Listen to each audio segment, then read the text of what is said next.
ओम पूर्णमदः पूर्णमिदं पूर्णात् पूर्णमुदच्यते पूर्णस्य पूर्णमादाय पूर्णमेवावशिष्यते। ओम शांति शांति शांतिः। शंकरं शंकराचार्यं केशवं वादरायणं सूत्र भाष्यकृतौ वंदे भगवन्तौ पुनः पुनः। ईश्वरो गुरुरात्मेति मूर्तिभेद विभागिने व्योमवद्व्याप्तदेहाय दक्षिणामूर्तये नमः। ओम शांति शांति शांतिः। नारायणं नमस्कृत्य नरं चैव नरोत्तमं देवीं सरस्वतीं व्यासं ततो जयमुदीरयेत। ओम शांति शांति शांतिः।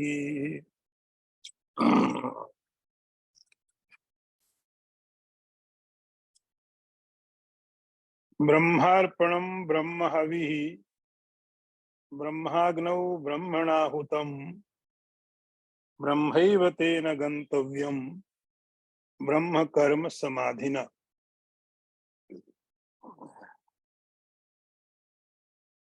बहुत ही महत्वपूर्ण ये मंत्र है। कई बार आपने देखा कि महात्मा लोग, साधक लोग भी भोजन के समय इसका पाठ करते हैं। पीछे के मंत्र में दिखा हुआ है, यज्ञाया चरता कर्म समग्रम प्रविलीयते। यज्ञ के लिए किया हुआ जो कर्म है वो समस्त कर्म प्रविलीयते, बिना कर्म अपना फल दिए ही समाप्त हो जाता है। तो अभी सवाल यह हुआ, यज्ञ का मतलब क्या है? यज्ञ से मतलब, हम तो यज्ञ के मतलब को समझते हैं कि एक विशेष तरीके से अग्नि को प्रज्वलित किया जाता है और उसमें सामग्री डाली जाती है, मंत्रों के द्वारा, ब्राह्मणों के द्वारा, और वह देवता को मिलता है। यज्ञ का इतना ही कॉन्सेप्ट था। लेकिन भगवान श्री कृष्ण ने यहाँ पर यज्ञ की थोड़ी परिभाषाएं और अधिक कर दी। यज्ञ के बहुत सारे एस्पेक्ट, यज्ञ के बहुत से एंगल वो यहाँ इन्होंने बताए। तो पहला जो मंत्र है हम लोग जिसको ले रहे हैं वो है ब्रह्मार्पणम ब्रह्म हविः ब्रह्माग्नौ ब्रह्मणाहुतम्। अर्थ देखिए, अर्पण अर्थात जिससे अर्पण किया जाए, ऐसा जो श्री श्रुवा आदि पात्र हैं वह ब्रह्म है। हविः जिस पदार्थ को डाला जाए वह पदार्थ भी ब्रह्म है। कर्ता जो है वो भी ब्रह्म ही है और अग्नि भी ब्रह्म ही है। ब्रह्म कर्म समाधि न, ऐसे यज्ञ को करने वाले जिस मनुष्य की ब्रह्म में कर्म समाधि हो गई है उसके द्वारा प्राप्त करने योग्य फल ब्रह्म ही है।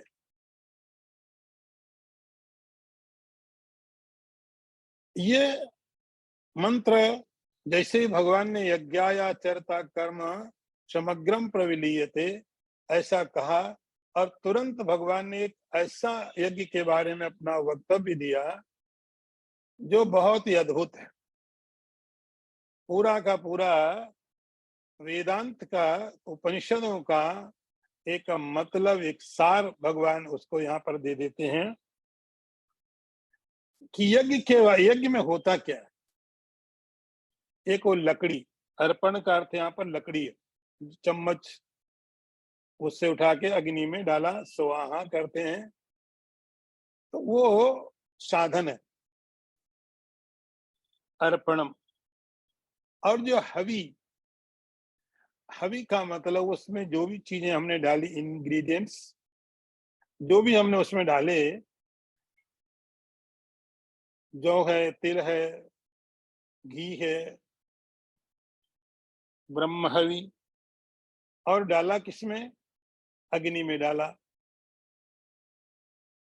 तो अग्नि भी ब्रह्म है, और इस कर्म के द्वारा उसको जिस फल की प्राप्ति होती है वह फल भी ब्रह्म ही है। तो जब हम यज्ञ करते हैं, यज्ञ क्या मतलब होता है? एक होता है कि आप संसार में किसी को कुछ देते हो, उसको बोलते हैं चैरिटी। इस संसार में मैंने किसी को कुछ दिया, मेरे पास था, कोई भूखा है, मैंने उसको भोजन दे दिया, ये चैरिटी हो गई, दान हो गया। किसी को दवाई की जरूरत है, कपड़े की जरूरत है, मेरे पास है तो मैंने दे दिया, वो चैरिटी होती है। तो जब हम संसार में किसी को कुछ देते हैं, वो होती चैरिटी, दान। वो यज्ञ नहीं है। यज्ञ का अर्थ होता है जब आप अपने द्रव्य को देवता के निमित्त मंत्रों के द्वारा हवन में आग में आहुति डालते हैं, वो यज्ञ होता है। तो यज्ञ अलग है, दान अलग है। दान होता है जब हम संसार में किसी को देते हैं, और यज्ञ होता है कि जब हम यज्ञ को देवताओं के निमित्त करते हैं। यहाँ पर जो अर्पण किया जा रहा है, जिसके द्वारा, तो साधन है चम्मच, वो भी ब्रह्म है।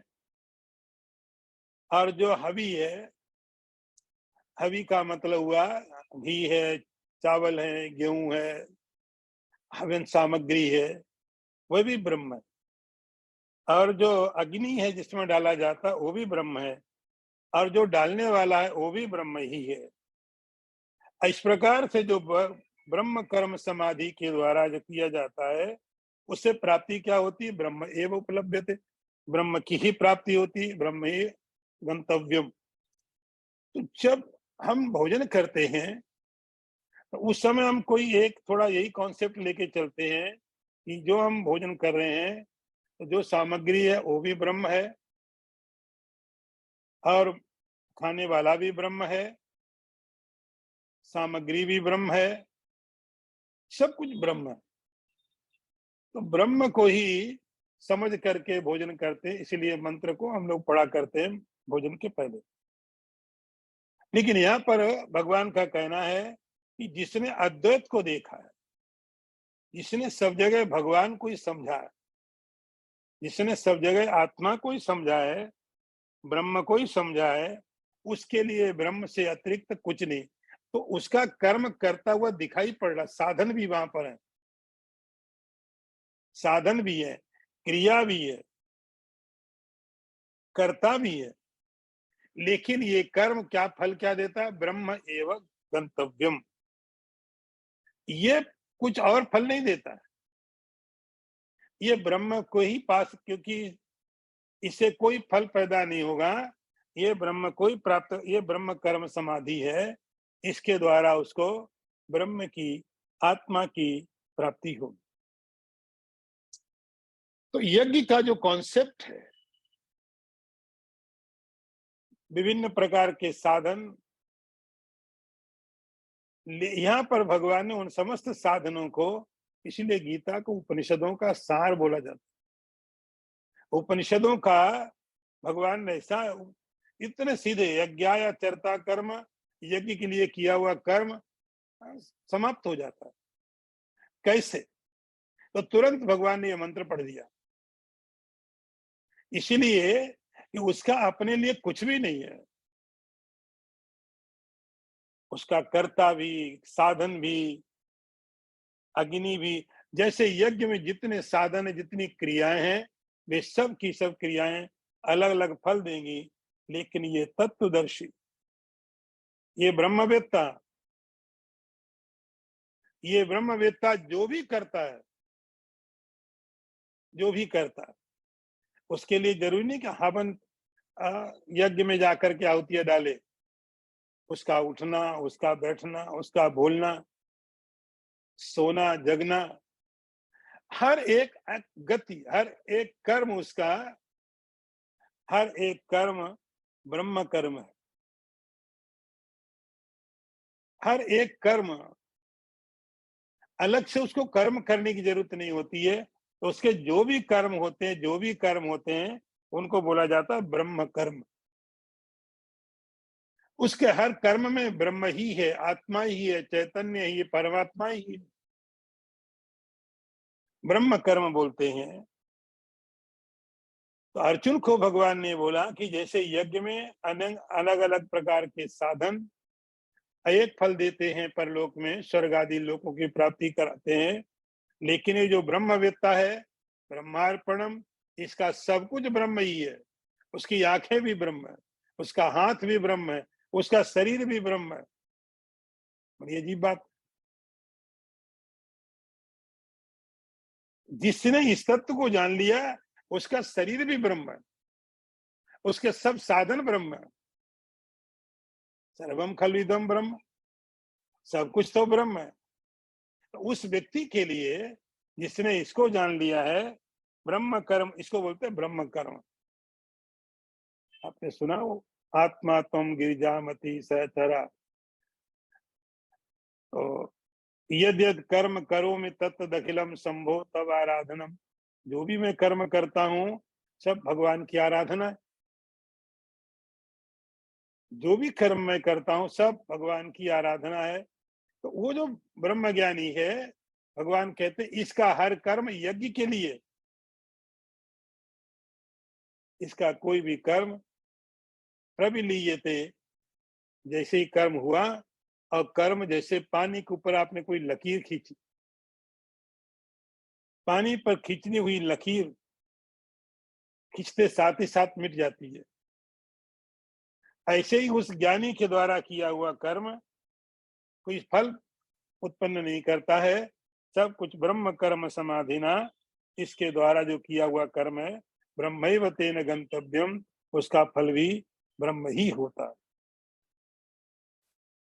ये सीधा सीधा भगवान ने पढ़ दिया पहले तो।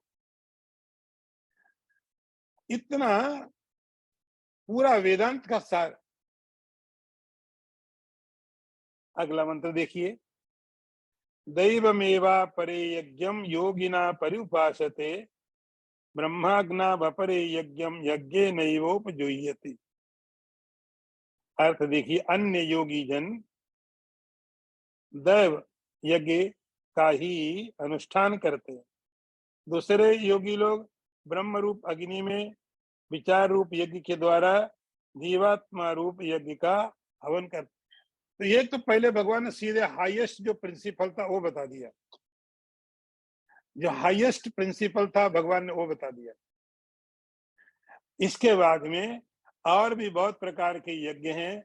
उन यज्ञों की प्रशंसा करने के लिए, उन यज्ञों की महिमा बताने के लिए, उन यज्ञों का विस्तार पूर्वक भगवान ने वर्णन किया। ऐसे यज्ञों की भगवान बात करते हैं। तो पहला जो बता दिया वो तो सबसे हाईएस्ट है। अब दैवमेवा परे यज्ञम, ब्रह्मज्ञानी की बात हो गई। ब्रह्मज्ञानी की बात छोड़ो, अब जरा उसकी बात देखो जो उससे थोड़ा नीचे लोग हैं, धार्मिक हैं, आध्यात्मिक हैं। वो लोग दैव यज्ञ करते हैं। दैव यज्ञ, जैसा हम बात कर रहे थे, दैव यज्ञ का मतलब देवताओं के लिए जो आपकी चीज है, आप उसका परित्याग करते हैं। संस्कृत में उसका मतलब होता है, आपका जो कोई पदार्थ, कोई वस्तु आपकी है, आप उस वस्तु को देवताओं के लिए परित्याग करते हैं, उसका नाम होता है यज्ञ। जैसे आहुति डाली, आहुति डालने के बाद बोला जाता इदम अग्ने न मम, इदम इंद्राय न मम। ये अग्नि के लिए हो गया मेरा, अब नहीं रहा, पहले मेरा था। ये सामग्री मेरी थी, एक ही मेरा था, लेकिन मैंने क्या किया, इसको उठा करके मंत्रों में, पवित्र अग्नि में, हर अग्नि में नहीं जलाया जाता कि किसी भी अग्नि में जला दिया यज्ञ हो जाता है। तो यज्ञ के विधान के लिए जो अग्नि की रचना की जाती है, मंत्रों का पाठ किया जाता है, और उस देवता के निमित्त से जब हम करते हैं तो उस देवता को जाके प्राप्त होता है। अभी देखिए, आपने कोई चीज का हवन किया, हवन करने के बाद में अग्नि में वो सामग्री जल गई, तो जो उसका स्थूल रूप था, वो हवन सामग्री का जो स्थूल रूप था, घी का, चावल का, इसका उसका, वो हवन कुंड में रह गया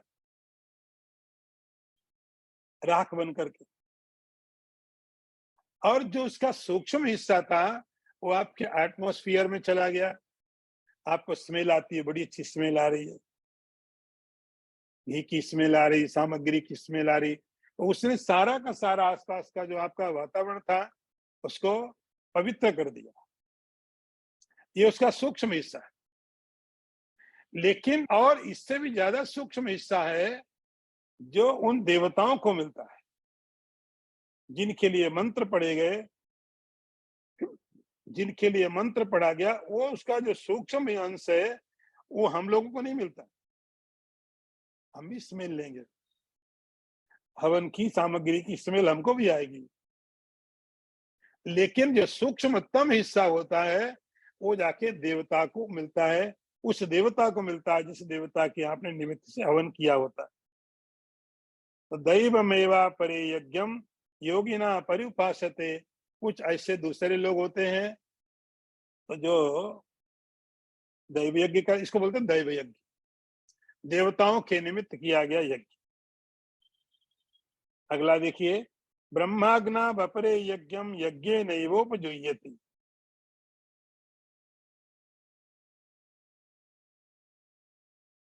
ये एक पुराने समय में यज्ञ करने की बहुत प्रक्रिया थी।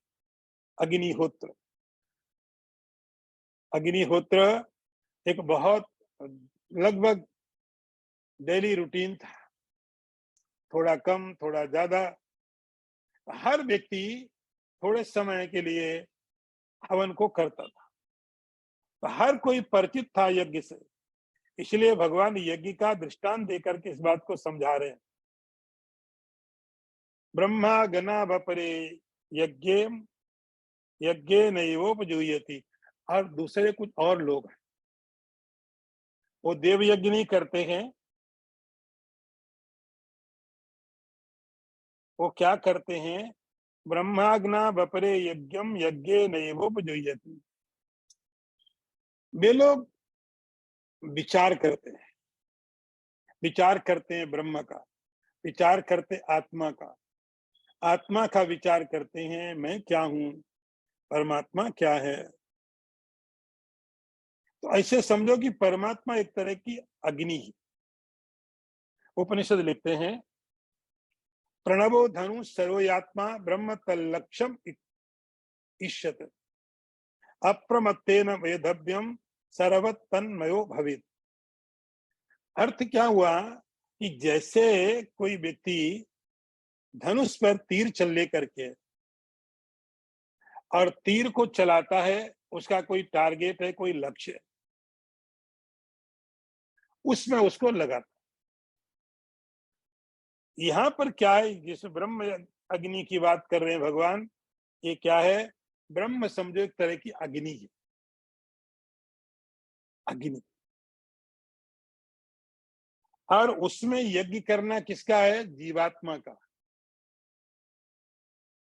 जो जीवात्मा है, इंडिविजुअल सोल है, जो अभी अपने को ईश्वर से अलग, दुखी, लिमिटेड, जन्मने वाला, मरने वाला, ऐसे समझ रहा है, उस जीवात्मा के ऊपर में यज्ञेन एव, यज्ञ के द्वारा, यज्ञ का अर्थ यहाँ पर विचार, बार बार विचार कर। जैसा आपने वेदांत में सुना, श्रवण है, मनन है, निधिध्यासन है। तो श्रवण के द्वारा, मनन के द्वारा, निधिध्यासन के द्वारा ये जो जीवात्मा है इसका हवन कर दे, किसमें, परमात्मा में। जैसे समुद्र में तरंगे उठती, तरंगे उठती हैं, और जैसी वो लहर समुद्र से किनारे की तरफ जाने लगती है, उसके मन में चिंता हो जाती है, अब तो मैं मर जाऊंगी। जैसे जैसे किनारा नजदीक आया, उत्साह वो समाप्त होने वाली है। तो समुद्र की एक लहर और उस लहर का कोई बाप होगा, उसके कोई बच्चे होंगे, क्योंकि कंटिन्यूटी है। एक लहर ने दूसरे को पैदा किया, दूसरे ने तीसरे को पैदा किया, तो वो सब परेशान है कि जैसे जैसे हम समुद्र के किनारे पहुंचेंगे वैसे वैसे वहां पर हम मर जाएंगे।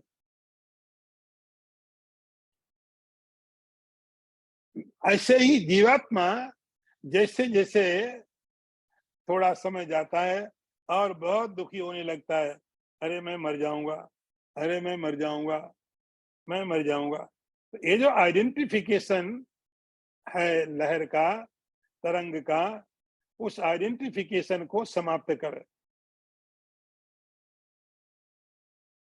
तो विचार के द्वारा श्रवण मनन निधिध्यासन, ये ही ये यज्ञ है। यज्ञ नैवोपजुह्यति। उस विचार को करते करते करते करते धीरे धीरे क्या होगा, जीवात्मा की आहुति परमात्मा में पड़ जाएगी। अब ये जीवात्मा अलग नहीं रह जाएगा। जैसे लहर जो विचार कर रही थी मर जाएगी, वो क्या हुआ, पानी बन गई। उसकी आइडेंटिफिकेशन उसका गलत समाप्त हो गया, और कुछ नहीं हुआ, कुछ भी नहीं हुआ उसमें। ऐसे ही भगवान इस यज्ञ की बात करते हैं, ब्रह्माग्ना वपरे यज्ञम। ब्रह्म एक अग्नि है, परमात्मा एक अग्नि है। उस अग्नि में, जैसे आप अग्नि में सब चीजें डाल देते हो और सब चीजों का नाम रूप खत्म हो जाता है, एक राख बचती। यदि सब चीजें जल जाती हैं तो आपको ये भी पता नहीं चलता कि क्या जला, राख बची। ऐसे ही उस ब्रह्माग्नि में जीवात्मा जाकर के विलीन हो जाता है, ये भी एक यज्ञ। अगला मंत्र देखिए, श्रोत्रादीन इंद्रियाण्यन्ये संयमाग्निषु जुह्यति, शब्दादीन विषयान्य इंद्रियाग्निषु जुह्यति। अर्थ देखो, और कुछ अलग योगी लोग श्रोत्रादि समस्त इंद्रियों का संयम रूप अग्नियों में हवन किया करते हैं। दूसरे योगी लोग शब्द आदि विषयों का इंद्रिय रूप अग्नियों में हवन किया करते हैं। कितनी जगह हवन, आप 24 घंटे हवन ही तो कर रहे हो। भगवान के संदेश को सुनो तो सही। और दूसरे कुछ योगी लोग श्रोत्रादीन इंद्रियाण्यन्ये संयमाग्निषु जुह्यति। ये लोग क्या करते, इंद्रिय संयम। तो इंद्रियों का संयम भी एक तरह का हवन है, यज्ञ है। आपको कोई और कंट्रोल करे, इससे अच्छा आप खुद क्यों नहीं अपने आप को कंट्रोल कर देते। आपको कोई और रिस्ट्रिक्शंस दे, और कोई आपको अनुशासन में रखे। ये सब चीजें तो हम कर नहीं सकते, जो मुझे आया मैं कर जाऊं, वो तो हो नहीं सकता है। तो हमारी अपनी लिमिट होती है। तो ये जो इंद्रियां हैं, ये समझो जैसे वाइल्ड हॉर्सेस होते हैं, शक्ति बहुत है। यदि कंट्रोल में नहीं हुई, तब ये इंद्रियां उस जीवात्मा को कहीं पर भी ले जा करके और इसका पतन कर सकती। इसको आपने वेदांत में शम और दम के नाम से सुना था। संयमाग्नि से जुह्यति, इंद्रियां यही रहेगी, आंख ऐसे ही देखेगी, कान ऐसे ही सुनेंगे, लेकिन संयमित है, आपके कंट्रोल में क्या है, आप उनके बॉस। ये एक प्रक्रिया, ऐसा नहीं आज किया और आज ही हो गया, एक प्रक्रिया है। भगवान कहते हैं एक लंबी प्रक्रिया है, आप कोशिश करते रहिए कि अपनी आंख को संयमित करें।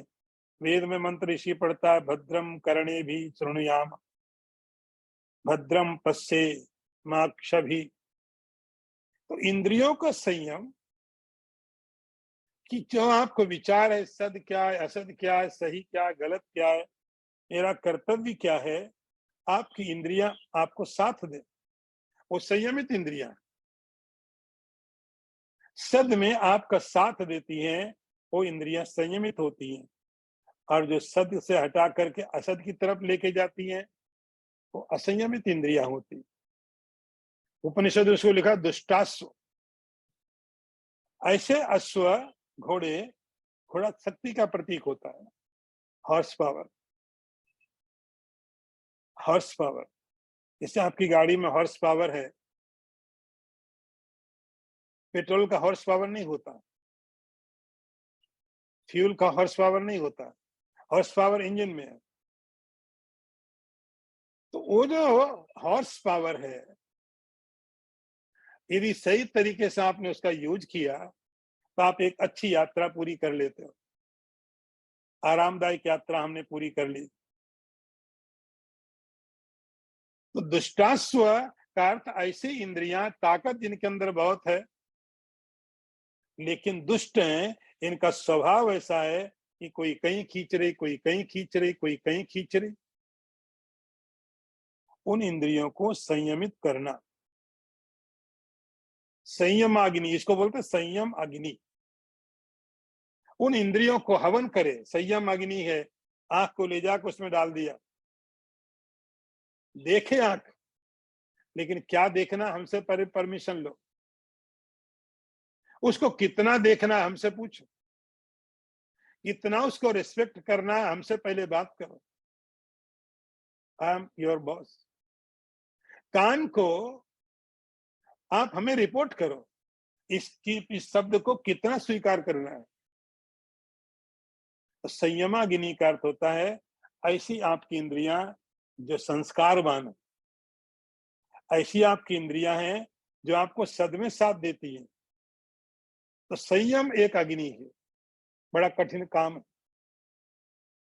बहुत कठिन है संयम करना, लेकिन हम करते तो है ना। जब डॉक्टर बोलता है तो करते हैं, लेकिन हम बिना डॉक्टर के बोले करें तो ऐसा नहीं कि हम संयम नहीं कर सकते। ऐसा बिल्कुल भी नहीं कि हम तो कर ही नहीं सकते हैं, हम तो संसारी लोग हैं, हम तो ग्रस्त लोग हैं। ये भगवान जो बता रहे हैं सब ग्रस्तों को ही बता रहे हैं। ये सब जो आपको यज्ञ के बारे में बताया जा रहा है, ये सन्यासियों का नहीं है। सन्यासी का तो पहले में हो गया, ब्रह्मार्पणम ब्रह्मावीर में। उसके बाद में ये सब ग्रस्त का है, संयम, कमिटमेंट। संयमाग्नि से जो ये थी, तो संयम, कंट्रोल। और आप भी चाहते नहीं, चाहते कि इंद्रियों को आप आंख बंद कर दें, देखे नहीं, कान बंद कर ले, सुने नहीं। नहीं सुने, देखे भी सही, लेकिन क्या, भद्रम, अच्छा, कल्याणकारक। तो वो संयम है, और कुछ नहीं करना इस आंख में, कान में। श्रोत्रादीन इंद्रियाण्य संयम अग्नि से जुह्यति। तो जैसे अग्नि में आंख को डाल दिया, संयम की अग्नि में कान को डाल दिया, नाक को डाल दिया, जीभ को डाल दिया। कोई भी इंद्रिया फ्री नहीं है, कोई भी इंद्रिया मनमाने ढंग से कोई ऑर्डर हमको नहीं कर सकती। मैं देखूंगा, मैं देखूंगा कि सही क्या है, उसके बाद मैं उस इंद्रिय को ऑर्डर करूंगा कि तुम ये कर सकती हो। इंद्रिया श्रोत्रादीन इंद्रियाण्य संयम अग्नि से जुह्यति। एक, अब थोड़ा और देखिए बाहर का, शब्दादीन विषयान्य इंद्रियाग्नि से जुह्यति।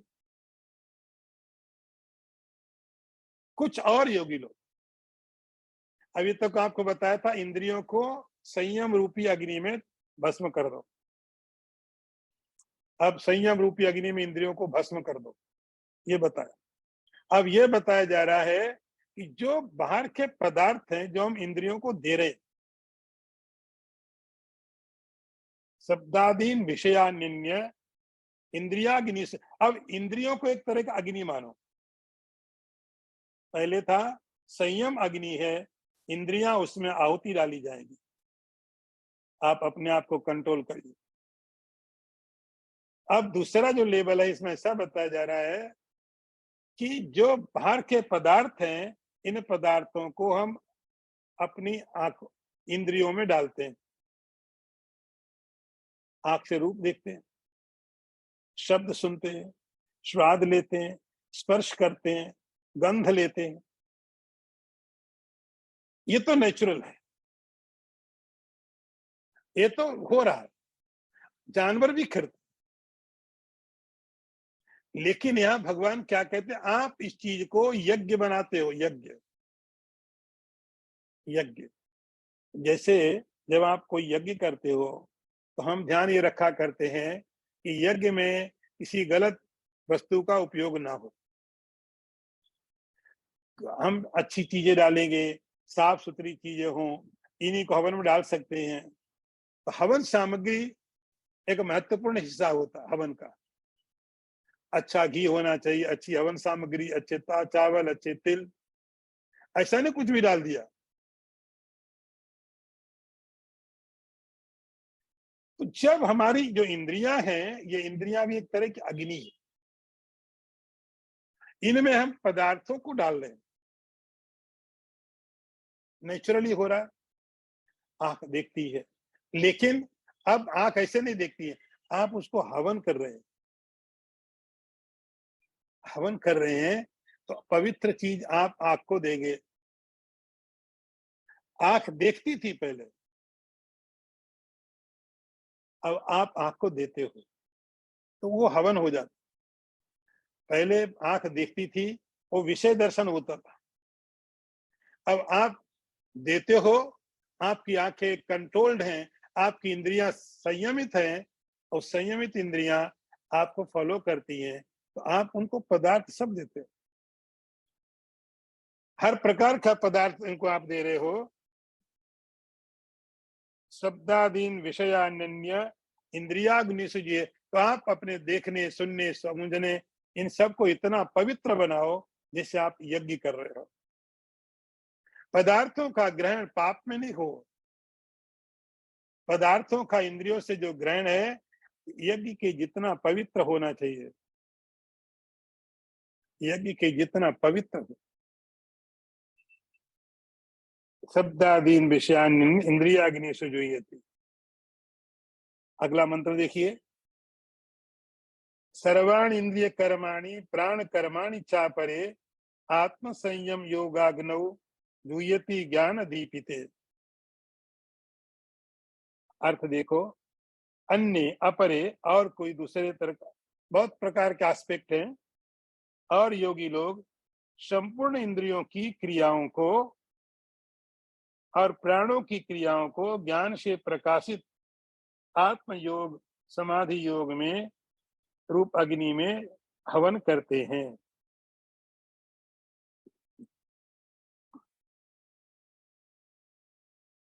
और दूसरे साधकों की बात भगवान बता रहे हैं। सर्वाणि इंद्रिय कर्माणि, समस्त इंद्रियों के कर्म और प्राण के कर्म। तो इंद्रिय के जो कर्म होते हैं वो हम एक्टिव होते तो होते, प्राण के कर्म हम एक्टिव हो चाहे ना हो वो होते ही है।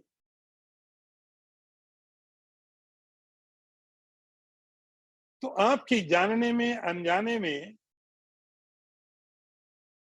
आप जान के कर्म करें या अनजाने में कर्म करें, तो सर्वाण इंद्रिय कर्माणि, जितने भी इंद्रियां हैं, किसी भी इंद्रिय के कर्म को आप छोटा मत समझना। हर इंद्रिय का कर्म उतना ही महत्वपूर्ण होता है। तो सर्वाण इंद्रिय कर्माणि, समस्त इंद्रियों का जो कर्म है, देखना सुनना, और प्राण कर्माणि, प्राण हमारे शरीर को चलाता है। इंद्रियां हमारे बाहर के संसार को चलाती है। प्राण हमारे अंदर, शरीर के अंदर के संसार को चलाता है। इंद्रियों के द्वारा हम बाहर की क्रियाओं को करते ही हैं। प्राण क्रिया के द्वारा, प्राण क्रिया के द्वारा हम शरीर के अंदर जो गतिविधियां हैं वो सब प्राण से चलती है। इसी तो प्राणायाम का इतना करेज होता है। ये बात आगे भगवान इसको और थोड़ा विस्तार में बताएंगे। तो सभी आपकी जो बाहर की क्रियाएं हैं और जो आपके भीतर की क्रियाएं, आपके जाने में, आपके अनजाने में, जैसे आपकी आंखों की पलक गिरती है, उठती है, आपको कुछ पता नहीं। तो सर्वाणि इंद्रिय कर्माणि प्राण कर्माणि च आत्म संयम योगाग्नो। तो उस सब को क्या करना, आत्म संयम रूपी अग्नि में इन सबको जला देना है। भगवान कहते हैं आत्म संयम। ये शब्द आपने बहुत बार सुना होगा, आत्म संयम। आत्म संयम रूपी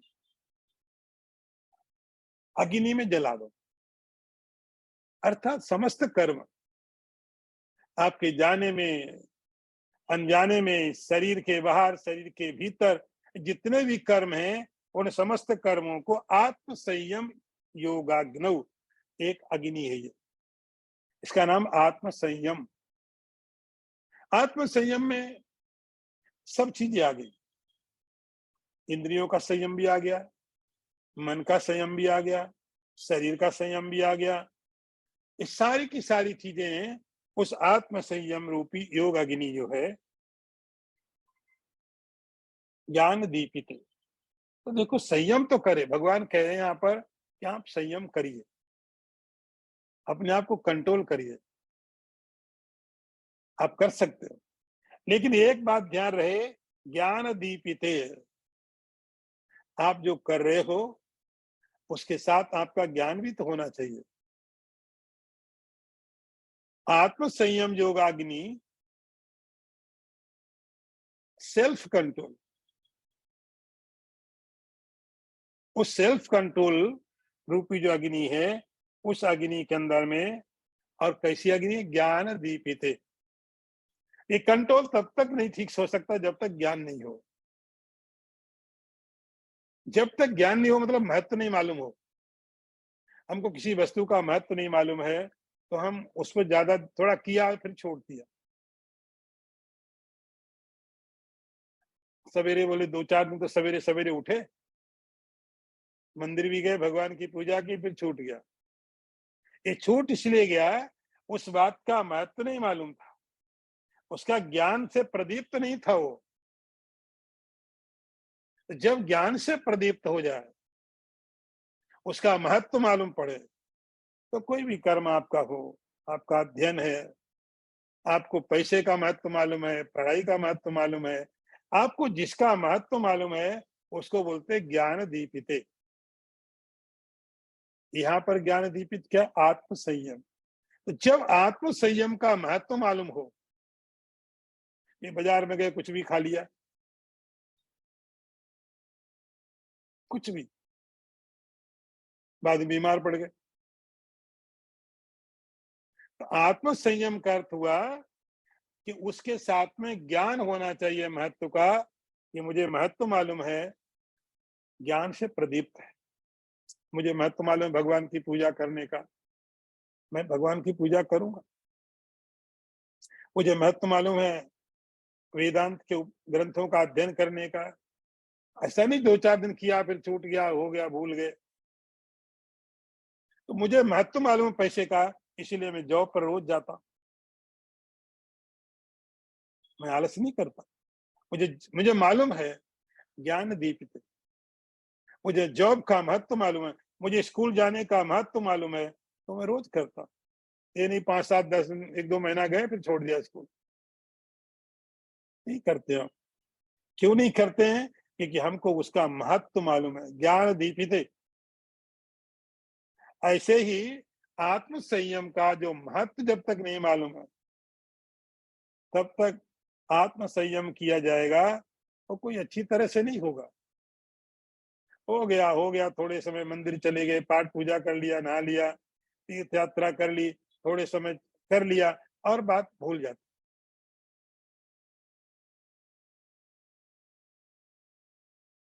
तो आत्म संयम रूप जो योगाग्नि है, जो ज्ञान से दीपित है, उसमें समस्त कर्म इंद्रियों के, समस्त कर्म प्राण के, जाने के, अनजाने के, बाहर के, भीतर के समस्त कर्मों को ये साधक जाके उसमें जला देता है, समस्त कर्मों को जला देता है। अगला मंत्र देखिए, द्रव्य यज्ञस्तपो यज्ञ योग यज्ञस्तथा परे स्वाध्याय ज्ञान यज्ञस्य यतया संसित व्रतः। अर्थ देखो, भगवान कहते अपरे दूसरे कितने लोग संसित व्रतः, बहुत कठोर व्रत वाले साधक लोग, द्रव्य यज्ञ, तप यज्ञ और योग यज्ञ और स्वाध्याय ज्ञान यज्ञ इनको किया करते हैं। यहाँ भगवान ने इकट्ठे कर दिए यज्ञ। कुछ साधक अपरे, तो यहाँ पर आप चापरे अपरे अपरे देखते हो, ये सब एस्पेक्ट हैं, इस प्रकार के साधक हैं, भगवान उन सबको इंक्लूड कर रहे हैं। कुछ ऐसे साधक हैं जो क्या करते हैं, अपरे संसित व्रतः यतया। कुछ ऐसे यति लोग, यति शब्द का अर्थ होता है जो प्रयत्न करता है, अच्छा प्रयत्न। यति का अर्थ होता है जो प्रयत्न करे, लेकिन अच्छा प्रयत्न करे, ऐसा नहीं कि कुछ भी करने के लिए प्रयत्न करे। यतयः संसित व्रतः, जिन्होंने बहुत ही कठोरता से व्रत को धारण किया हुआ है। संसित, कोई समझौता नहीं, ये मुझे करना है तो करना है। ऐसे यति लोग, कुछ लोग हैं द्रव्य यज्ञ करते हैं। द्रव्य यज्ञ, द्रव्य यज्ञ का अर्थ जैसा हमने पहले भी देखा, द्रव्य का अर्थ होता पदार्थ, ऑब्जेक्ट। ऑब्जेक्ट पदार्थों को, घी को, चावल को, इसको उसको विधिवत अग्नि जलाई और जला करके उसको आहुति डाली गई, इसका नाम होता है द्रव्य यज्ञ। विधिवत डाला वो द्रव्य यज्ञ हो गया। अच्छा, फिर आगे तपो यज्ञ। ये सब नए नए शब्द भगवान ने दिए हैं।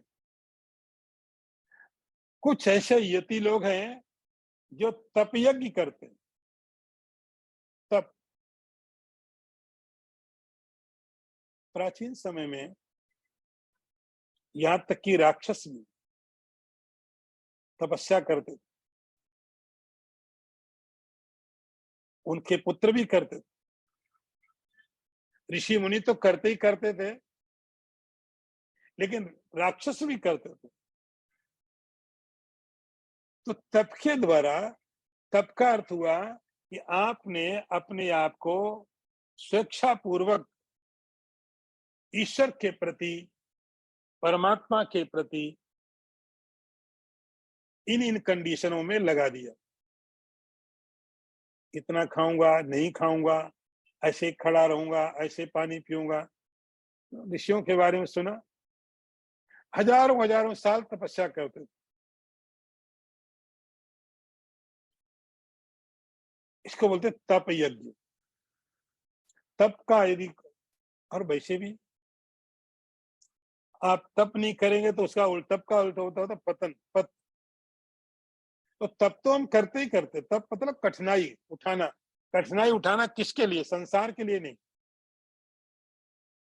कठिनाई उठाना अध्यात्म के लिए, उसको बोलते तप यज्ञ। जंगल में गए, आप अपने कमरे में हैं, अपने घर में हैं, आपने नियम ले लिया, इतनी देर बैठ के मैं माला का जाप करूंगा, इतनी देर बैठ के स्वाध्याय करूंगा, इसके बीच में उठूंगा ही नहीं, मैं कुछ खाऊंगा नहीं। एक रिस्ट्रिक्शन आप डाल देते हैं, वो तप हो जाता है। और वैसे आप कर रहे हैं, ठीक है, मन किया उठ गए, मन किया फिर बैठ गए, उसमें इतना सीरियसनेस नहीं आता। जब आपने एक रिस्ट्रिक्शन डाल दिए, नहीं 4 घंटे, तो तब का अर्थ ऐसा ना कि जंगल में जाना ज़रूरी है और वहीं जाकर के आपको ये तब कर पाएँगे। आपने घर में रिस्ट्रिक्शन डाल दिए, 4 घंटे, 2 घंटे, 1 घंटा, जो भी टाइम आप देख पाते हैं। ये टाइम परमात्मा के लिए है,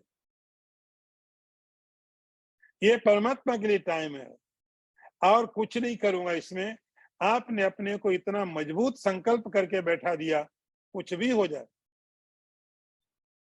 कुछ भी हो जाए, तब वो तप कहलाता है।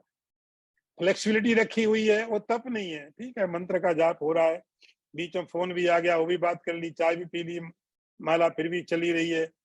अ, तप का अर्थ हुआ आपने इतना रिस्ट्रिक्शन डाल दी, इतनी कंडीशन डाल दी, इतना होने के बाद ही मैं उठूँगा। आपको मालूम भगवान विष्णु महादेव जी की पूजा करते थे और रोज 1000 कमल के पत्तों से, कमल के फूलों से पूजा भगवान को चढ़ाते थे। एक नाम लिया और एक फूल चढ़ा दिया। रोज होता रहा ये। अब बहुत दिन होने के बाद भगवान ने सोचा जरा थोड़ा परीक्षा भी करो, थोड़ा देखो ये तपस्या हो रही कि नहीं हो रही है। कि माला के बीच में फोन आ गया तो भी देख लो, माला के बीच में चाय भी पी लो। तो एक उसमें से कमल का जो फूल था कम कर दिया, कम हो गया तो 999 नाम हो गए। आखिरी नाम बचा हुआ है लेकिन कमल का फूल नहीं, गिन के रखे थे। इस समय भगवान के पास कोई भी नहीं, कोई नहीं कि किसी को बोले लेके आओ, और खुद भी उठना नहीं है कि चलो मैं उठ के ले आता हूं। ये तपस्या का अर्थ हुआ अपने को इस कंडीशन में रख दिया, कुछ भी हो जाए मैं उठूंगा नहीं, बोलूंगा नहीं। तो भगवान विष्णु के पास तो सब कोई था, लेकिन उन्होंने बोला नहीं, किसी को बुलाया नहीं, अपने आप उठे नहीं। ये तपस्या है। उनको ध्यान आया, पूजा पूरी किए बिना उठ कैसे सकता हूं मैं। तो ऐसा लगता है कि लोग मुझे कहते हैं विष्णु तुम कमल नयन हो, तुम्हारी आंखें कमल की जैसी है। तो आज क्यों ना मैं अपनी आंख भगवान को चढ़ा दूं, आंखों का भी सदुपयोग हो जाएगा। तीर पास में रखा था, निकालने लगे, भगवान प्रकट हो गए और उसी आंख को सुदर्शन चक्र के रूप में बना दिया। तो जब आप किसी संकल्प के साथ बैठते हैं, कुछ भी हो जाए, आधा घंटा 1 घंटा जो भी टाइम आपने फिक्स किया, मैं उठूंगा नहीं, बात नहीं करूंगा, इसको बोले तप यज्ञ।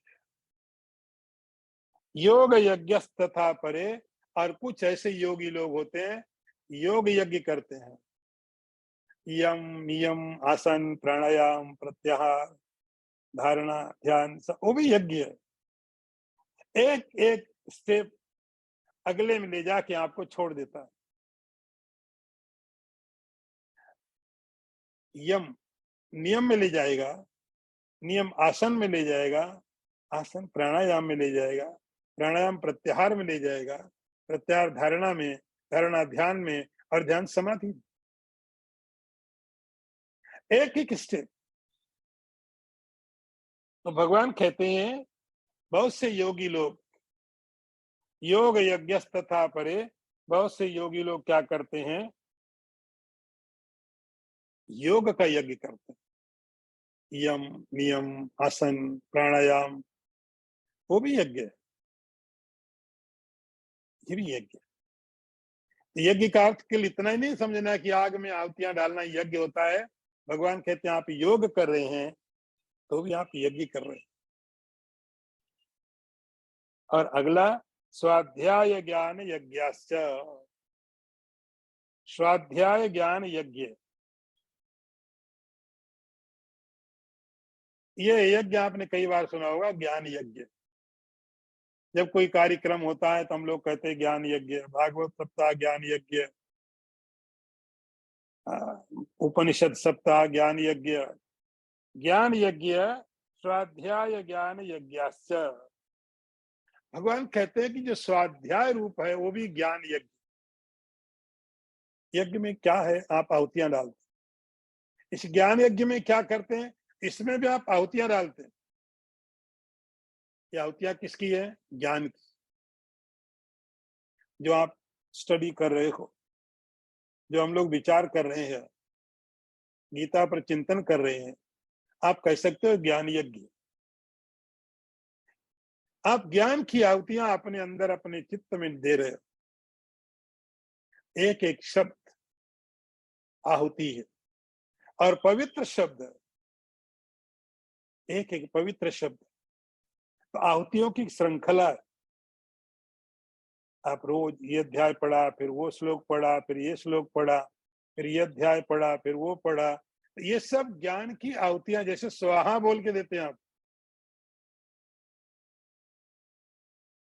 स्वाध्याय ज्ञान यज्ञास्य, शब्द है स्वाध्याय। ये शब्द बहुत ही महत्वपूर्ण है। इसके अलग अलग कई तरह से व्याख्या की गई। स्वाध्यायो नाम वेदो अध्येतव्य। स्वाध्याय का अर्थ होता है वेद का अध्ययन। स्वाध्याय का अर्थ होता है वेद का अध्ययन। ऐसा नोबेल पढ़ना, कोई मैगजीन पढ़ना, पेपर पढ़ना, वो स्वाध्याय नहीं है। स्वाध्याय का अर्थ है वेद का अध्ययन। और वेद का जो आखिरी वाला हिस्सा है, उपनिषद वाला हिस्सा है, आप वो पढ़ते हैं, तब कह सकते हैं आप स्वाध्याय का। इसलिए हम लोग आश्रमों में एक क्रम जो चलता है कि सवेरे स्वाध्याय। स्वाध्याय का अर्थ हुआ स्वाध्यायो अध्येतव्यः, स्वाध्याय का अध्ययन करो, वेद का अध्ययन करो। स्व का अर्थ हुआ जब आप वेदों का अध्ययन करेंगे तो आपका अपना अध्ययन हो जाएगा। स्व मतलब स्वयं का। सब तो पढ़ लिया, म्यूजिक जान लिया, आर्ट जान ली, इंजीनियरिंग पढ़ ली, मेडिकल पढ़ लिया, सब कुछ तो पढ़ लिया, लेकिन अपने अभी तो अध्ययन हो जाए थोड़ा। तो स्व का जो अध्ययन है, वो स्व का अध्ययन कहाँ मिलेगा, किसी कॉलेज में मिलेगा? आजकल तो बिल्कुल नहीं मिलने वाला। तो स्वाध्याय वेद का जो अध्ययन है वो ज्ञान यज्ञ होता है। वेदों का स्वाध्याय आप नियमित रूप से, जैसे आपको कहीं सुनने को मिल जाए तो बहुत अच्छी बात है। सुनने को मिले, आजकल तो सुविधाएं बहुत, सुनने को मिले दूसरों से तो बहुत अच्छी बात है। नहीं मिलता है तो आप अपने आप उसका अध्ययन करिए। ज्ञान यज्ञ, तो ज्ञान की एक एक आहुति जब हम अपने चित्त में, अपने मन में डालते हैं, उसको बोलते हैं ज्ञान यज्ञ। कोई सामग्री नहीं है, कोई पदार्थ नहीं है, बस आपका ज्ञान, आपके बारे में आपका जो ज्ञान है, जो वेदों से आप पढ़ते हैं, कहीं सुनते हो, उसी को बोलते, भगवान कहते स्वाध्याय ज्ञान यज्ञाश्च। ये स्वाध्याय ज्ञान यज्ञ है। इसको करने वाले बहुत से यति लोग जिन्होंने अपने जीवन में बहुत कठोर नियम ले रखे हैं, ऐसे नहीं होगा ये। अब आप देखते हो जब हम लोग बैठते हैं तो इतना आसान नहीं होता। मैं भी समझ सकता हूँ, डिफरेंट टाइम जोन है, सबके अपने काम है, सबकी अपनी चीजें हैं, लेकिन आसान नहीं है। यतया संसित व्रता, इसके लिए एक बहुत बहुत मजबूत इच्छा शक्ति होनी चाहिए। ऐसे लोग ही स्वाध्याय ज्ञान यज्ञ को किया करते हैं। ओम पूर्णमदः पूर्णमिदं पूर्णात् पूर्णमुदच्यते पूर्णस्य पूर्णमादाय पूर्णमेवावशिष्यते। ओम शांति शांति शांति। शंकरं शंकराचार्यं केशवं वादरायणं सूत्रभाष्यकृतौ वन्दे भगवन्तौ पुनः पुनः। ईश्वरो गुरुरात्मेति मूर्तिभेद विभागिने व्योमवद्व्याप्तदेहाय दक्षिणामूर्तये नमः। ओम शांति शांति शांति। नारायणं नमस्कृत्य नरं चैव नरोत्तमं देवीं सरस्वतीं व्यासं ततो जयमुदीरयेत। ओम शांति शांति शांति।